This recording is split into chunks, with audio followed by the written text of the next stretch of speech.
Hi hello welcome to my channel Sravanthi official. Sorry అండి, చాలా రోజులు అయిపోయింది నేను వీడియోస్ అయితే అప్లోడ్ చేసి. ఎందుకంటారా, మా మమ్మీ నా దగ్గరికి వచ్చారు. సో నేను మమ్మీతో టైం స్పెండ్ చేశాను. వీడియోస్ చేయడానికి అయితే నాకు టైం సరిపోలేదు. సో కొన్ని ఐటమ్స్ మమ్మీ చేసే ఉంటాయండి. సో అమ్మ వచ్చినప్పుడు నేను ఇది చేయించుకున్నాను. ఏం తింటున్నాను అనుకుంటున్నారు ఆతృతగా. అల్లం పులుసు అండి. దీన్ని అల్లం పులుసు అంటారు, సర్కిల్ పులుసు అని కూడా అంటారు. మేమైతే సర్కిల్ పులుసు అని అంటాము. ఇది వాతావరణం చల్లగా ఉన్నప్పుడు, చక్కగా బయట క్లైమేట్ కూల్గా ఉన్నప్పుడు కానీ, లేదా వర్షం వచ్చినప్పుడు కానీ చేసుకోవచ్చండి. సూపర్గా ఉంటుంది. మీరు కూడా ఒకసారి ట్రై చేస్తారని అమ్మతో అయితే నేను చేయిస్తున్నాను. కళాయి ఏంటక్క అలా ఉందని అన్నారు కనుక, ఆ కళాయికి చాలా చరిత్ర ఉందండి. మా మేనత్త కళాయి ఏంటి అది. నేను అమ్మల బాప్ప అని అనేదాన్ని, ఆవిడ పేరు. ఆవిడ నాకు ఇచ్చారు. సో నేను ఆవిడ గుర్తుగా ఈ కళాయి దాచుకున్నాను. ఇలాంటివి కొన్ని జ్ఞాపకాలు ఉంచుకుంటే చాలా బాగుంటుందండి. సో ఆ కళాయి పెట్టుకొని అందులో వాము, జీలకర్ర, మిరియాలు, ధనియాలు ఖాళీగా అలా ప్యాన్లో ఫ్రై చేస్తున్నారు. గసగసాలు కూడా వేశారండి. సో అన్నీ కూడా బాగా గోల్డెన్ బ్రౌన్ వచ్చిందాకా ఫ్రై చేసుకోవాలి. అవి అలా ఫ్రై అవుతుండగా ఇంతలోనే అల్లం, వెల్లుల్లి, ఉల్లిపాయ కూడా రెడీ చేసుకోవాలండి. నాకు మమ్మీ ఒక్కొక్కటి పక్కన చెప్తున్నారు, నేను అలా చేస్తున్నాను. ఇప్పుడు ఏం వేస్తున్నారంటే, ఇది నల్లజీరండి. ఇది కంపల్సరిగా ఈ అల్లం పులుసుకు ఉండాలి, మస్ట్ అండ్ షుడ్.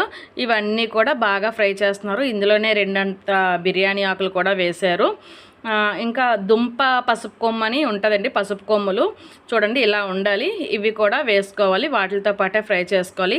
చెదగొట్టి వేయాలి మమ్మీ. సో అలా వేశారు, తర్వాత చెదగొట్టారనుకోండి. ఇవన్నీ కూడా ఫ్లేమ్ అడ్జస్ట్ చేసుకొని దగ్గరుండి ఫ్రై చేసుకోవాలండి. మళ్ళీ చెప్తున్నాను, ఇలాగ ఎగుతాయి కదా అని పెట్టేసి పక్కకి వెళ్ళారు కనుక అన్నీ కూడా ఫ్రై అవడం కాస్త పోయి మాడి మసైపోతాయి. సో దగ్గరుండి ఓపిక్గా అలా ఫ్రై చేసుకొని పక్కన పెట్టుకోవాలి. ఇందులోనే మమ్మీ నాకు ఒక పని చెప్పారు, వెల్లుల్లిపాయలు చక్కగా చెదగొట్టి పక్కన పెట్టమ్మా అన్నారు. సంతోషం. పొట్టు తీయాలని చెప్పలేదు. పొట్టు తీయాలని అంటే అంబా అనేదాన్ని అనమాట. సో పొట్టు తీయకుండా అలా రేకులు వలిచేసి పెట్టమన్నారు. అల్లం శుభ్రం చేశాను. ఉల్లిపాయ, వెల్లుల్లి, అల్లం. ముందు ఈ దినుసులన్నీ కూడా పౌడర్ కొట్టుకుందాం అనమాట. సో మిక్సీ జార్లో వేసుకొని మెత్తగా ఆ దినుసులన్నీ పౌడర్ అయ్యాక అప్పుడు ఈ అల్లం, వెల్లుల్లి, ఉల్లిపాయ కూడా యాడ్ చేసుకోవాలి. ఇప్పుడు ఆపుతూ ఆన్ చేస్తూ అలా మెత్తగా ముద్ద చేసుకోవాలండి. ఇంతలోనే తెపాలు పెట్టుకొని అందులో కాసంత కాదండో ఎక్కువే ఆయిల్ పడుతుంది. ఈ కర్రీకి ఎంత ఆయిల్ ఉంటే అంత రుచి అనమాట. సో నూనె వేసుకొని అందులో వెల్లుల్లి, ఎండుమిర్చి, కరివేపాకు వేసారండి మమ్మీ. ఇంకేమీ వేయలేదు. ఇదైతే నేను పేస్ట్ కొట్టి మమ్మీకి ఇచ్చేసాను. చాలా మెత్తగా పేస్ట్ చేసుకోవాలండి. అలా వేడివేడి నూనెలో ఈ మెత్తగా నూరుకున్నటువంటి పేస్ట్ కూడా వేసి చాలా అంటే చాలాసేపు ఓపిక్గా కలుపుతూ ఉడికించుకోవాలండి. ఇది మనకి మొత్తం మనం వేసిన ఆయిల్ అంతా కూడా బయటికి తేలినంత వరకును. మన ఆడవాళ్ళకు ఉన్నదే కదండి, మిక్సీలో ఉన్న ఎంత కసరంతా కూడా వదలమన్నమాట. నీళ్ళు వేసి శుభ్రంగా కడిగేసి అది కూడా వేసేసాము. సో ఇంకా అల్లం పులుసు బాగా బాయిల్ అవుతుందండి. అలా బాయిల్ అవుతుండగా ఇంతలోనే మనం ఉప్పు, కారం కూడా వేసుకోవాలి కర్రీకి సరిపడా.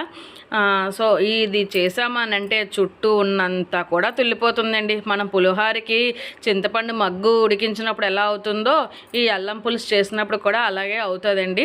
ఇంతలోనే నిమ్మకాయ సైజ్ అంత చింతపండు కూడా మమ్మీ నానబెట్టుకున్నారు. చూడండి ఎలా కొత్త ఉడుకుతుందో. చాలాసేపు ఉడికించారండి మమ్మీ అయితే. అగోండి అలా ఆయిల్ తేలాలి. ఆయిల్ తక్కువైందంటే కూడా పక్కన వేడి చేసుకొని మళ్ళీ యాడ్ చేసుకోవచ్చండోయ్.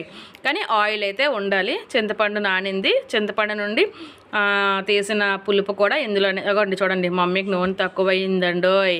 నాకు చెప్పకుండానే మళ్ళీ నూనె యాడ్ చేసేసారు. చూడండి ఎంత బాగుందో. ఇలా ఉడకాలన్నమాట. ఓన్లీ ముద్దని పచ్చివాసన పోయిందాకా అలా కలుపుతూ బాయిల్ చేయాలి. ఇప్పుడు చింతపండు నుండి తీసిన పులుపు కూడా యాడ్ చేస్తారు.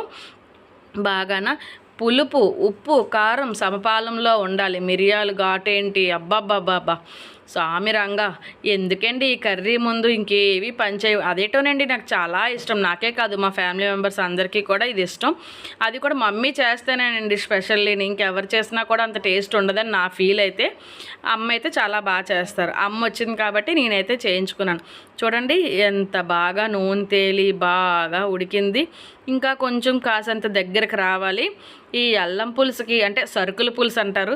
ఈ సరుకుల పులుసుకి కాంబినేషన్ ఏంటనుకుంటున్నారు? ఉప్పు చేప అండి. ఇంకెందుకు ఆలస్యం, వెంటనే మార్కెట్కి వెళ్ళాను. సావడ్లు అయితే తీసుకొచ్చేసాను. శుభ్రంగా కడిగేసి ఇగోండి ఆయిల్లో డీప్ ఫ్రై చేస్తున్నాను. ఈ ఉప్పు చేప ఆ అల్లం పులుసు వేసుకొని తింటే అబ్బబ్బబ్బబ్బా సూపర్ అనమాట. ఇంకా ఉదయం వండిన అన్నం కూడా పక్కన పెట్టి మళ్ళీ అప్పటికప్పటికే వేడి అన్నం వండుకున్నామండి. ఆ వేడి అన్నంలో ఈ అల్లం పులుసు వేసుకొని తిన్నానమాట. చాలా అంటే చాలా టేస్ట్గా ఉంది. మా మమ్మీ చాలా బాగా చేశారు. థ్యాంక్ యూ మమ్మీ ఇంత బాగా చేసినందుకు. మీలో కూడా ఈ అల్లం పులుసు తెలిస్తే నాకు కామెంట్ చేయండి. ఎలా చేయాలో కూడా నేర్చుకొని చేసుకోండి. ఎండలు ఉన్నప్పుడు చేసుకున్నారు కనుక అక్కోయ్ నువ్వు చెప్పావు ఎండలు ఉన్నప్పుడు కూడా చేసుకోవాలా లేదా అనేసి. ఎండలు ఉన్నప్పుడు చేసుకోకండోయ్, వాతావరణం చల్లగా వర్షాలు పడినప్పుడే చేసుకోండి. ఇంకేం లేదు, ఎండలు ఉన్నప్పుడు చేసుకుంటే కొంచెం వేడి చేస్తుంది అంటారు అంతే. ఇదిగోండి ఆ అన్నం అలా కలుపుకొని ఆ ఉప్పు చేప నంచుకొని తింటే చాలా బాగుంది.